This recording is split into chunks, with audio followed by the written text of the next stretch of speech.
All right. Welcome, everyone. We are so glad you're here. We're excited to bring you another Blue Circle Health cooking class. I hope you enjoy it. Let's do some quick introductions and then a bit of housekeeping, and we'll go ahead and get started. With that, Rita, will you please introduce yourself? Sure. Hi, everybody. Welcome. My name's Rita Rubin. I'm a dietitian and diabetes educator here at Blue Circle Health. And I have worked with and supported people living with type 1 diabetes for 28 years and have taught lots of cooking classes in that time and just enjoy the heck out of them. So I'm so glad that you're here. So grateful that we can offer this here at Blue Circle. Thank you. And my name is Scott Johnson. I'm a senior manager of community here at Blue Circle Health. I've lived with type 1 diabetes for over 45 years, and I just really appreciate you allowing me the honor and privilege of hosting today. So, Rita is going to guide us through smashed cucumber salad and then ginger coconut curry with either chicken or tofu. And I'll share the recipes in the chat in a moment. And then I'll also send them out in an email along with today's recording. Before we get going too far, I do need to cover some quick housekeeping items. We build these classes and webinars specifically for people living with type 1 diabetes, but we recognize there may be caregivers and healthcare professionals joining too. We sure welcome you as well, and we're glad that you're here with us. We welcome and encourage you to use the chat feature along the way. I'll keep an eye on it throughout the session if you need anything or have any questions.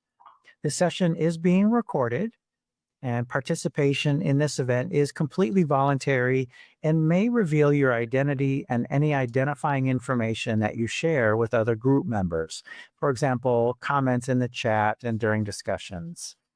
We're not providing medical advice, individual or otherwise, and we may refer you back to your healthcare team for detailed and individualized answers. And then finally, for anyone who's not familiar with Blue Circle Health, stick around till the end and I'll share a brief overview and then answer questions. All right, I know that was a lot, but thank you for your patience with me. Let's go ahead and get started. I'm going to switch our view here. Okay, great. Thank you, Scott. And excuse me, I got a little scratchy throat, so I may have to do that occasionally. I've got a cup of tea here, so that should help. So, welcome everybody. Yeah, we're going to do a couple of dishes today that have some Asian flavors, and they're really delicious, easy to make. I make these all the time, and I kind of just make them as I go. Didn't really have a recipe for any of them, so I I put together two recipes, and hopefully you will enjoy them. And so we'll start with the coconut curry. And just like all the recipes that we offer here at Blue Circle, this recipe is versatile. You can change up the ingredients, you can change the level of heat, just make it your own. So think of this as like a base level coconut milk curry recipe that you can play with. So the first thing we're going to do is, excuse me, we're going to make a little bit like a spice rub for whatever protein you choose to use in this recipe. And we're going to make it nice and flavorful because the flavors are going to get muted somewhat because it's going to be in coconut milk, which will help to mellow things. So just remember that if you're making this and you're thinking, "Wow, this has got a lot of flavor. I don't know if this is too much." It will mellow when you add the coconut milk to it. So we're going to throw in some garlic. I am putting in two pretty good cloves of garlic, but certainly add more if you'd like. And for garlic, I just happen to really enjoy mincing garlic with my knife, but I'm kind of weird that way, maybe. But you can use a garlic press. It's super easy, faster than mincing. And you can also grate the garlic on just a box grater or a citrus zester or something like that.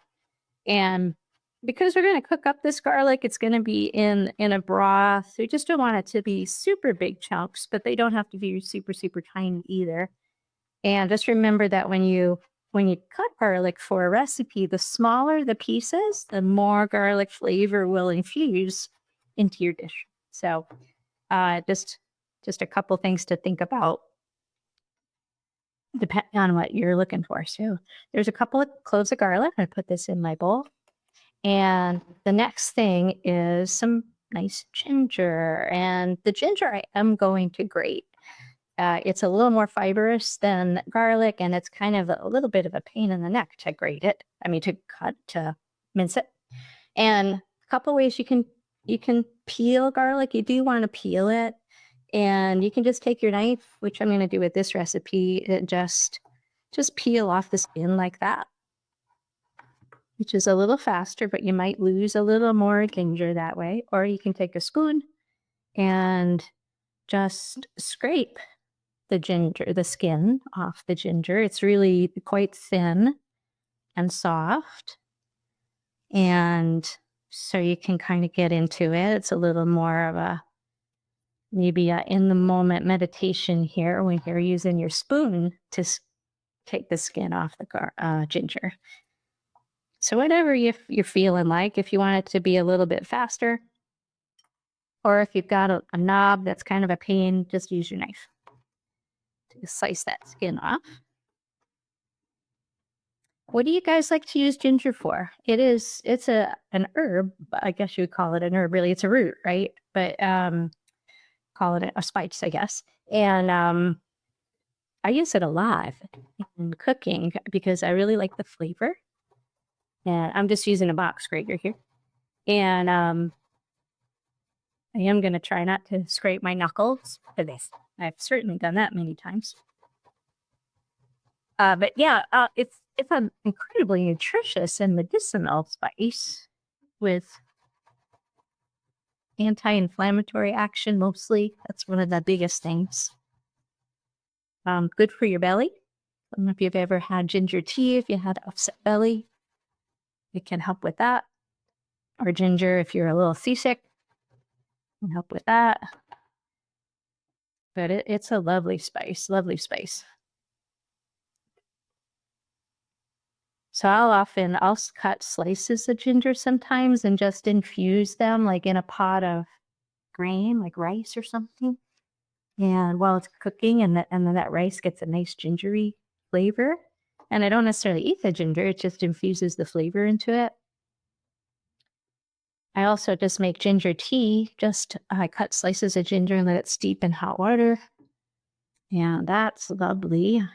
That's actually what I'm drinking right now for my scratchy throat. Makes great salad dressing too, like a little olive oil, some toasted sesame oil, a little tamari or soy sauce, and some ginger and lime juice. It's a really fun dressing, very similar to the dressing we're going to use for our cucumber salad. Rita, my wife, she'll often, I see her sucking on like ginger candies. It's not a, right. It's a similar concept. And maybe I should try and buy her some ginger and we'll try some tea options for her. Yeah, definitely. Yeah, if you got it, if you do it fresh from the ginger root, that tea is much more is stronger than if you do like a ginger tea bag. Yeah. Yeah, those crystallized ginger candies are wonderful too. So we're going to add some turmeric. So this pretty orange powdered turmeric root, and that's going in there. Also, a powerful medicinal spice, antioxidant, anti-inflammatory. Has anybody ever seen turmeric in the grocery store? You ever actually seen the root? It Nah, can't say, I can't say I can think of seeing it. No. yeah, it's that color, and it looks like ginger. Usually, it's a little skinnier than ginger, but it looks just like ginger, except for it's bright orange.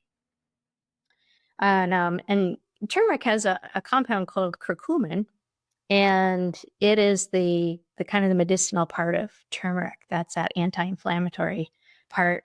And to help with the absorption of curcumin, we're going to add black pepper. So that's a nice combo. If you're using turmeric in a recipe and you want to get that more of that value, that anti-inflammatory value, put some black pepper in it. And I'm just going to throw in a little bit of salt and olive oil. And then mix it up, and then you can add whatever proteins you're using. So it could be some chicken. If you're using chicken, you can just use a chicken breast and cut it up into, 2-inch long pieces like chicken tenders. You could also do this with seafood, shrimp. You could do it with fish, any kind of solid, firm white fish would work. You could even do salmon. Salmon actually works with you. Meat would work as well. So lots of different options. And we're going to use tofu because I like to take every chance I can to show you how to cook with tofu because I think it's like incredibly nutritious, affordable protein, and it's kind of strange to cook with sometimes. So I'm going to grab my tofu here. And so the only extra step with tofu is that you're gonna press the water out of it.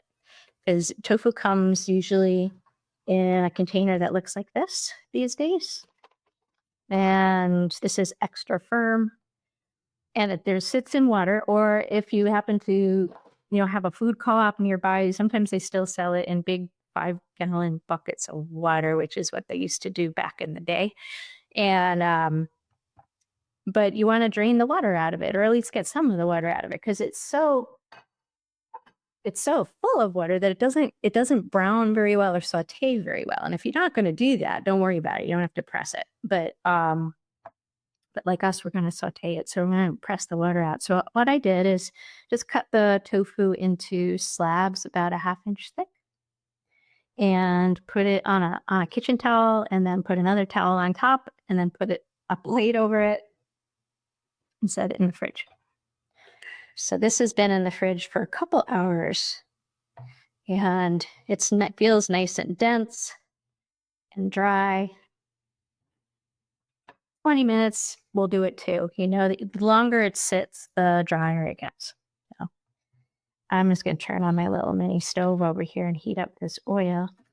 So I'll cut the tofu in, I don't know, 1/2 inch cubes, and I'm just going to put it right into that bowl with the spice rub. And that's it. And then we'll toss the tofu with all those yummy flavors and then saute it. Has anybody tried tofu lately? And if you have, any special way that you like, or tried it in a restaurant that you Oh, usually. I've got my eye on experimenting more with tofu. So, Rita and I were talking off camera about how I'm trying to find different ways to increase my protein intake. And I'm not a big meat guy. Meat kind of grosses me out.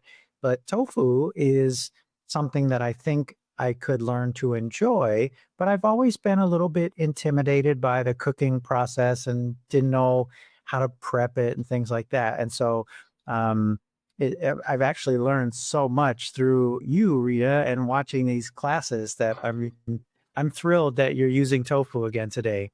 Um, we've got another comment saying it's been a long time, but fried with some soy sauce is really good. It That is. does sound delicious. Yeah. Yeah, yeah, I often do a stir fry with tofu, and I don't do like a lot of like sauces. So what I'll often do is I'll do just what I did for the prep, and toss it in with some olive oil, or whatever, a little sesame oil, a little salt and pepper, and then use that as the protein, and then saute the veggies, and it's delicious.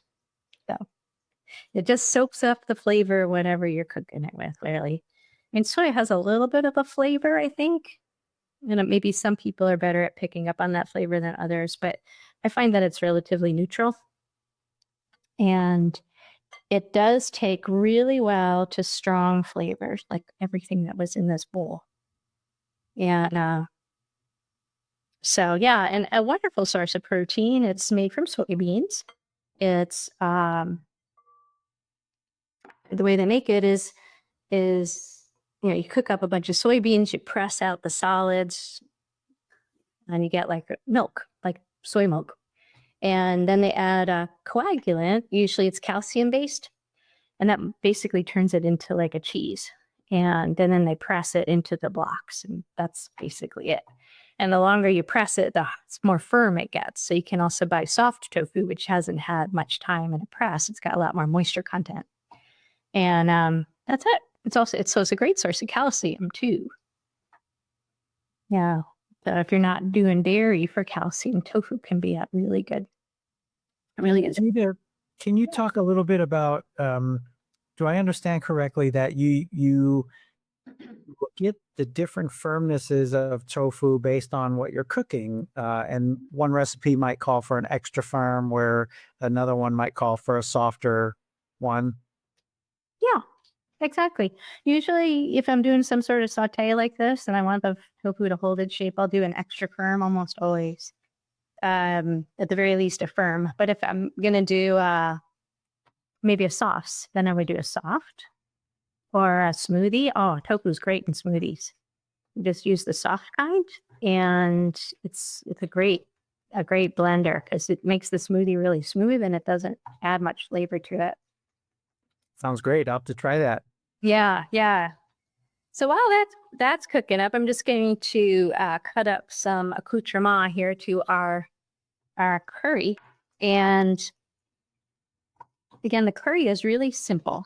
It's just those flavors, and then the toppings, really what you want. But we've got some nice green onions or scallions, and I'm just slicing them thinly on the diagonal. There's no really culinary reason to place them on the diagonal except for that they look pretty. So you can slice them however you want. And you can also use a pair of scissors to just snip these. And just think about like what size you want though when you're eating it, so that you don't pick up a whole half of a scallion in your fork, and that's not much fun to eat. The scallions, we're going to top it with that, and we're going to top it with some jalapeno chili or any other kind of chili that you like. And if you wanted your curry to be a little spicier, use more chili. You could throw in some chili into this mix. You could throw in some crushed red pepper. Really dress it up however you like as far as the level of heat that you're looking for. More garlic, more ginger. Just play with it. We've got a fun comment in the chat. I stir fried some tofu recently, tried squishing the water out and divided the package into 4 different seasonings. Oh, Savory and 1 cinnamon sweet. So adobo, salt and vinegar, and then a barbecue flavor, and then a cinnamon sweet flavor. That sounds delightful. that's very cool. I'm curious, what did you think about those different flavors, and did you have a favorite? That's great. Let's play with it. Yeah, tofu can really just there's whatever flavors that you're looking for. It'll just take it on. Yeah. So with the tofu, we're gonna stir fry it a little bit. I'm actually gonna put it in a slightly bigger pan, but I would do like to saute it in a nonstick pan. This is ceramic coated saute pan, and I don't have a larger one that's nonstick because it's a little tricky when you saute tofu because of the very high water content and the protein. It tends to stick to the pan. So if you don't have a nonstick pan, a trick is to really heat the pan up first. Make sure it's plenty hot before you put any oil in it or you put your tofu in it. Especially stainless steel, because if it's plenty hot, the molecules in the steel kind of rearrange themselves. And if it's at the right temperature, it actually makes the steel non-stick. But it takes some practice to get it to that right temperature. And I'm not going to say that I'm an expert at it. Sometimes it works and sometimes it doesn't. But there's a couple of tricks. One is to wait until it feels pretty warm to your hand. You're not going to stick your hand in it, but you can feel it.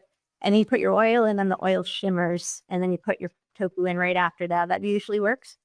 Or you can, I think I talked about this maybe in another class, you can also take a little spoonful of water and you drop it in the pan, and it's going to form these little mercury balls of water, which will roll around the pan just kind of crazy. And then you know it's at the right temperature. It's kind of fun to play with that technique. Be all chefy. All right, so these guys are browning nicely. So I'm just going to switch pans real quick. Use just a deeper pan. Because we're going to add coconut milk to this and make sort of like a stew, right? So it just gets a little sloppy with this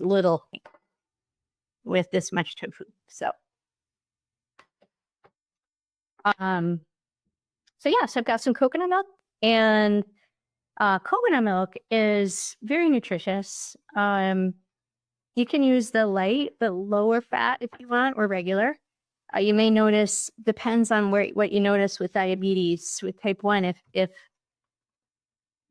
coconut milk, regular coconut milk is pretty high in fat. You might notice that fat can produce that kind of tail after you eat, like 3 to 5 or more hours later. You get kind of that blood sugar that doesn't want to move. That's some insulin resistance that you get from fat. You may or may not find it with coconut milk. It's different from an animal fat. It's still a saturated fat, but it's different in how it acts in your body. So this is I used to use a light coconut milk. It means it's about third less fat. It still tastes delicious. I think it tastes the same. And when I open the can, the solids and the water separate. So I just put it in my bowl, use a whisk to mix it up. And Rita, we've got a great question in the chat. Can you comment on the difference between coconut milk, cream of coconut, and coconut water? oh boy. Yes, there are so many choices. Yes. So the coconut milk is the coconut fruit that's been blended with some water to make it liquidy, and then they remove a portion of the fat from it to make it light. But if it's just regular coconut milk, regular full strength, that's all it is. So it's all the solids that are blended in with the water, and then they strain it so that those solids are removed. And the coconut cream is is fattier. So it's kind of like the high fat part of the coconut. Less water, just more fat. And then coconut water is the water that you get inside of the coconut when you open it up. So, yeah, all delicious, right? So this is bubbling away. I'm just going to turn it down. I'm going to add a little bundle of cilantro stems that I just tied up with some kitchen twine. This is going to infuse a little more flavor into our coconut milk.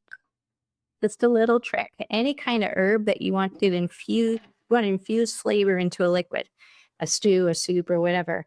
And you don't want the herb to stay in there. You can just tie it up in a bundle and stick it in there and fish it out later on. Yeah. Also, what's going in here is some tamari or soy sauce if you'd like. Tamari is just a gluten-free version of that. And we're just going to let that sit and simmer. Yeah, coconut milk actually has some really amazing antioxidant compounds. They're called phenolic or compounds that really help protect your body from inflammation, oxidation. Basically our bodies, we make these things called free radicals or reactive oxygen species, technically, that just naturally occur as part of our metabolism because we breathe oxygen and we burn nutrients and stuff, and you create these little free radicals as a little side benefit. And those are actually used by your body for important things. They help your cells communicate. They're part of our immune system, actually. They're like they can attack like microbes and things, and they actually help our bodies to expand our blood vessels. But if you got too many of those guys, then it can increase your risk of disease like cancer, cardiovascular disease, inflammatory diseases like arthritis. So our bodies are always constantly trying to balance, like, we want some of those, but we don't want too many. And so we want to eat lots of foods with antioxidants that just help to maintain that balance. So that's when I say this is an antioxidant. That's what it's doing in your body. Is it's if you think of those oxygen, those reactive oxygen species as things that like cause rust, the antioxidants are like Rust-Oleum. Kind of they protect all your cells from that damage. So coconut milk is a really good source of those things. And also studies that really showed because of the length of the fatty acids are saturated, but they don't because they're shorter than the fatty acids in animal products. They don't seem to raise cholesterol, total cholesterol, LDL, that sort of thing, like animal fats do. So I happen to think it's a really healthy food. So this is just simmering. I'm going to squeeze in the juice of half a lime. I'm going to get my citrus squeezer here. Rita, as that's simmering, what are you looking for to know whether it's simmered enough or when it's ready? You just want it to thicken up a little bit. That's all. And really the simmering is about infusing the flavor really mostly into the coconut milk. So, and into the tofu and just letting it sit there and simmer is just don't want to boil it to death. So I'm gonna turn it up just a hair. We want a gentle simmer where you can see a few bubbles popping, but it's not like a full boil. So that's that. All right, well, that's simmering. Let's go get our cucumbers started. And this is kind of a fun recipe. And so it uses, this calls for an English cucumber, or sometimes you'll see it as a Persian cucumber. And you can use regular old cucumbers as well, especially this time of year if you've got them coming out of your ears from the garden. But these kind, if you've ever used them, they don't have a lot of seeds, right? And so then they're kind of easy to use the whole thing. If I was using like a garden cucumber, I would cut it open, I'd scoop out the seeds. So all we're doing is taking this cucumber. I'm going to cut these in pieces in half. And you can skip this step if you want, but why would you? Because it's a lot of fun to squish them. And we're just going to smash them a little bit. We're not going to beat them to death, but you want to smash them so that they get like some cracks and cragginess to them. And that just helps to them to absorb the flavor of the dressing a little bit more. So a little bit of noise. I'm just going to smash these guys. My rolling pin.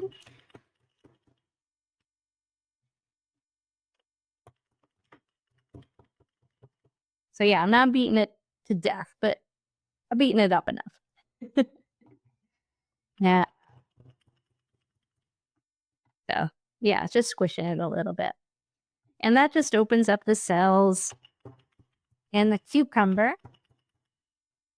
so that so it absorbs the dressing a little bit better. And it's just fun to do.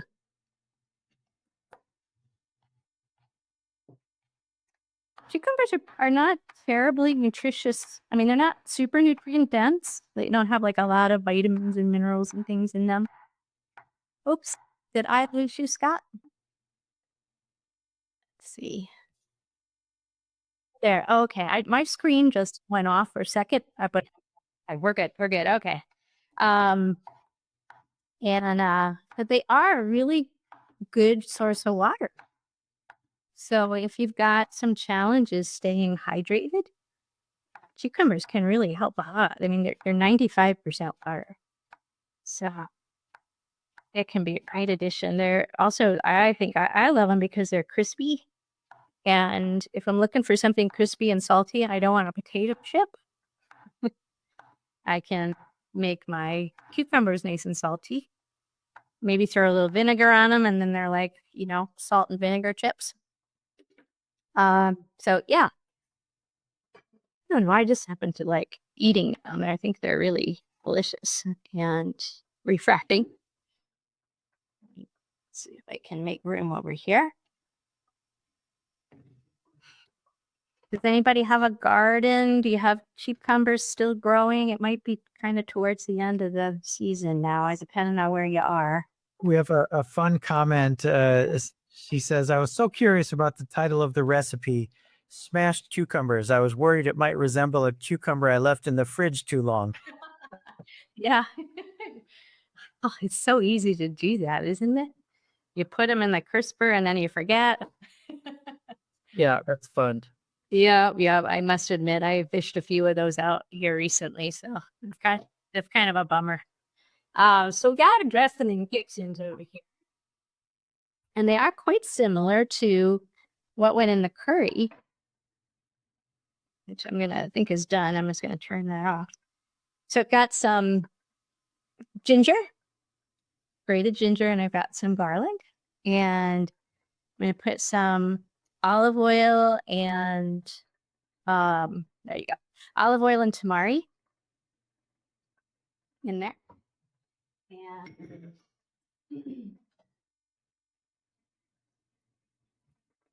some toasted sesame oil. And, sorry, let me put down that scallion. And a little bit of red wine vinegar. You could use rice vinegar if you'd like.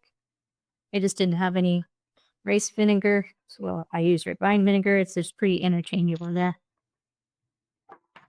We're just gonna whisk it up here. And now that my curry is cooked down, I'm also, let me do this real quick. I'm gonna throw in my spinach. So just some baby spinach, and you're just gonna let it cook down until it wilts, and then that curry is ready. Let me give it a stir. Spinach is Rita, you mentioned that you turned off the heat, so you're using just kind of the heat of the curry to wilt that spinach, yeah? what?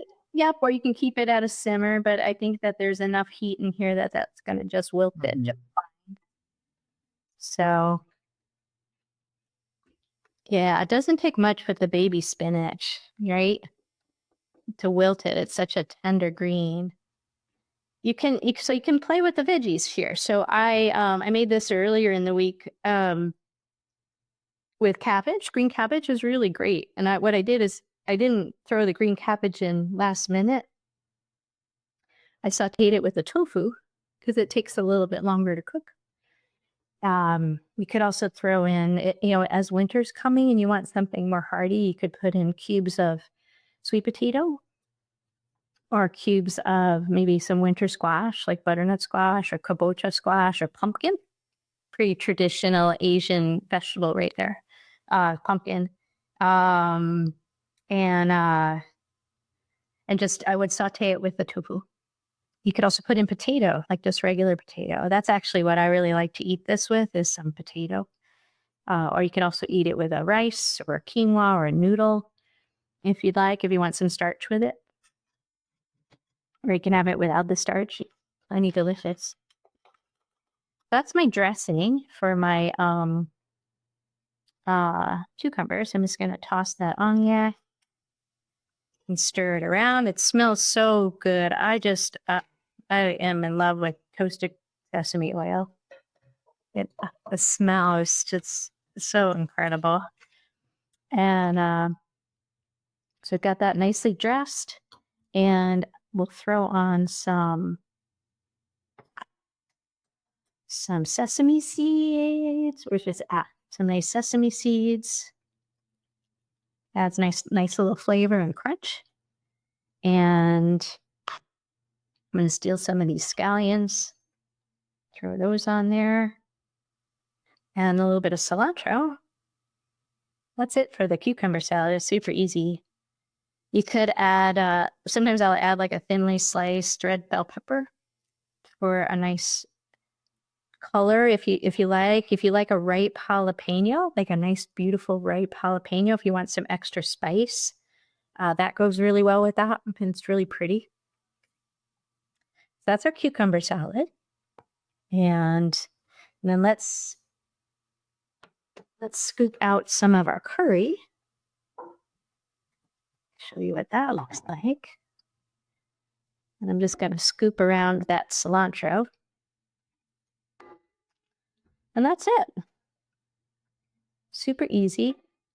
Really, this is just so comforting. This is totally comfort food to me. Beautiful full bowl of curry with, Oh, that looks so delicious. yeah, right? We'll put a nice pile of scallions on there and some jalapenos, some cilantro. And you can serve this with some wedges of lime if you wanted a little bit more like limey zest in there. Mm-hmm. And that's it. Oh, I love it. Super, super easy, right? Yeah. Let me get some of these things out of the way here. Got that. And here's our cucumbers. There you go. Wonderful. Oh boy, they have such a nice, pretty green color, and the curry especially, it makes me think of just a nice kind of warm fall hearty soup. Really, that's totally what it is. Yep, I agree, Scott. Yeah, Huh. your food is best, I think. Yeah. Yep. Yeah. Well, thank you for taking us through those. The next step in our class is to take a vote on next class's recipe. So I'm going to get that launched on the screen here. Now, just a quick heads up that Rita is not doing a class next month in October. We have to give Rita a break from time to time, but don't worry, we will be back in November. So the options that we've got for November, option 1 is a fabulous fish tacos with kiwi lime salsa. Option 2 is smoky sweet potato and black bean chili. Boy, those both sound delicious. Hard to pick here. Hard to pick. Yeah. Right now, the smoky sweet potato and black bean chili is in the lead, but Right. we will also include that poll out in the follow-up email. We may get a few more votes in there, but right now it's looking like the smoky sweet potatoes and black bean chili are the winner. It's okay. It's a Oh. perfect meal for the winter, isn't it? Yeah, absolutely. Absolutely. So great. Well, thank you for voting on that. Again, we really appreciate you attending and sharing your time with us today, learning about nutrition and food. It's such an important part of living well with diabetes. You should be really proud of yourself for being here. We certainly are. I'm proud of myself for learning about food. It's something I don't just gravitate towards. I have to make a point to learn about it, and Rita makes it so easy. So, yeah, let me switch and show some upcoming events. So, not listed here, but the Spanish group session is happening this Thursday, the 11th. And then the cooking class that's at the top, that's where you are today. We've got a special guest speaker joining us next Tuesday on September 16th. Samantha from Touched by Type 1 is going to dive into managing your healthcare costs and navigating insurance.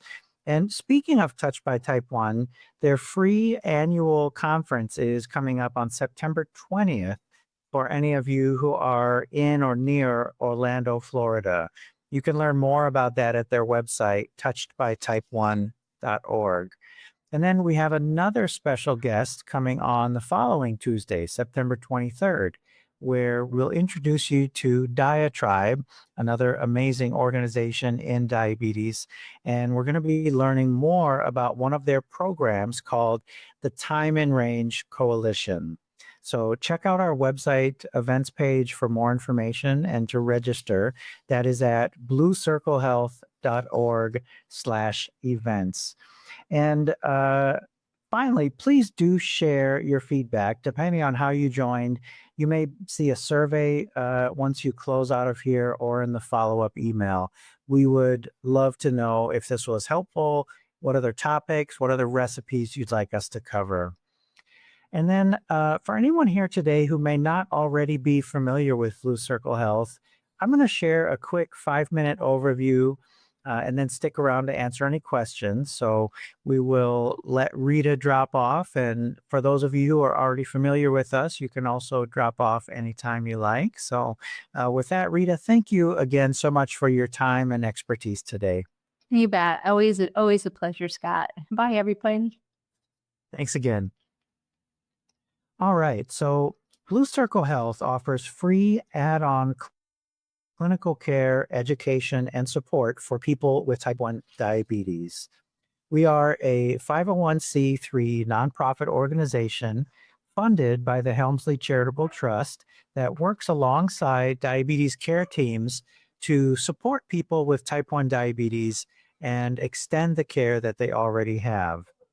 Our mission is to learn the best way to care for people living with type 1 diabetes, to apply those learnings to care for as many people as possible, and then share our learnings to improve type 1 diabetes care everywhere. So, what exactly does that mean? Well, we offer a free, flexible program to extend care between visits. Our program is up to 6 months long. It's done entirely virtually over Zoom, text, and phone. It offers as much or as little support as requested. You can take advantage of every service we offer or just pick the ones that you need. More on that in a second. You stay connected to your medical homes, and we send regular updates to them throughout the program. Our services are completely free, regardless of insurance and immigration status, and re-enrollment is possible 1 year from the original enrollment date. The graphic on the right side of the screen shows the available services, and I'll describe them in more detail here, going counterclockwise and starting with clinical care. Clinical care is exactly what it sounds like. It's visits with an endocrinologist or advanced nurse practitioner. Next is insurance navigation, which is consultation with insurance specialists who can help you understand and maximize any insurance coverage you may have. They can help you find insurance coverage if needed and help with prior authorizations. Diabetes supportive counseling offers help with the emotional burden of type 1 diabetes. Case management. Our case managers can help if you're struggling with food, housing, or employment insecurities. Next is peer support and community. And in addition to the monthly group sessions, you'll have a dedicated T1D support guide to work with who will help you navigate all the other services and be there for you if you just need someone to talk with, as well as ongoing community events like this and connections to other great type 1 diabetes community organizations. Education and nutrition, visits with registered dietitians and certified diabetes care and education specialists like Rita, who hosted the cooking class today. And then there are 2 additional programs available within the overall Blue Circle Health program. The first is a prescription assistance program for qualified applicants who need help paying for their supplies and medications. The qualification for that is an income level at or below 300% of the federal poverty level. And then the other program is Intro to CGM, which provides 3 months of free education and access to a CGM for those who have not had reliable access to one before. Eligibility requirements are as follows. You do need to have a diagnosis of type 1 diabetes. And note, this isn't just for newly diagnosed. We're here for you anywhere along your T1D journey. And yes, this does include LADA. You have to be age 18 plus, English and or Spanish speaking. You have to have an ability to connect and participate in virtual care, which typically means access to a smartphone or computer for Zoom video calls. You must have a PCP or an endocrinologist or be willing to be connected to one. No current pregnancy. And then you must reside in one of the states that we're available in. Today, that is Alabama, Delaware, Florida, Iowa, Louisiana, Maine, Mississippi, Missouri, New Hampshire, Ohio, or Vermont. The list of states is growing, so check our website and follow us on social media for the latest, especially for those who might be watching the recording. Again, here's a list of the states that we're available in today. We're grateful to have had the opportunity to help over 750 people with type 1 diabetes since January of 2024. I'm going to play a short video from a few of the people who have gone through the program. It's about 3 minutes long. While that's playing, go ahead and share any questions you might have in the chat, and I'm happy to stick around and answer them. When I explain it to people, I usually say, living with type 1 diabetes is pretty burdensome, complicated. It's really, really tough. challenging, too many ups and downs. I'm never not thinking about it. I lose a lot of sleep, very emotional. The only predictable thing about type 1 diabetes is that it's unpredictable. It makes me feel really vulnerable and afraid, and I don't like feeling afraid and vulnerable with my diabetes. My daughter was diagnosed when she was 3. If I couldn't afford for both of us to get supplies, and I'll just literally take the shirt off my back, take the insulin out of my body and put it to her. like, it's about every day. And insurance shouldn't be such a fight. I literally spent days on the phone calling the provider, calling the pharmacist, calling the insurance, calling the pre-op company, and then calling all those people again to tell each other what the other one said. It's like everyone's pointing their fingers at someone else. In the meantime, I'm watching my supplies dwindle away to nothing. Like, that's a constant fear, And so things that feel like a fundamental right are out of reach for many people. It's just wrong. A friend of mine on Instagram sent me Blue Circle Health. So I immediately signed up. Blue Circle Health is a nonprofit with a free clinical care, education, and support program. We deliver our program entirely virtually. It's all telehealth, and it's up to 6 months long. You get education, you get support, you get assistance navigating insurance. It's phenomenal. I don't know where I would be right now if I didn't find Blue Circle Health. They picked me up when I was at one of my lowest points. It's just honestly a godsend. Felt like they get it. It felt like we're making the change that we should already have. We were really fortunate to have funding from the Helmsley Charitable Trust to make this possible and create this program and be able to offer it for free. My life has drastically improved. I have really great insurance. The insurance counselor through Blue Circle was amazing. Not much makes me that emotional, but having to not worry about the financial aspect of that as a single mom who's rebuilding is, it's really comforting. Yeah, I'm crying. And if Blue Circle Health can get out there and show people that this is the right way, it's the right thing to do. You don't have to go through it alone.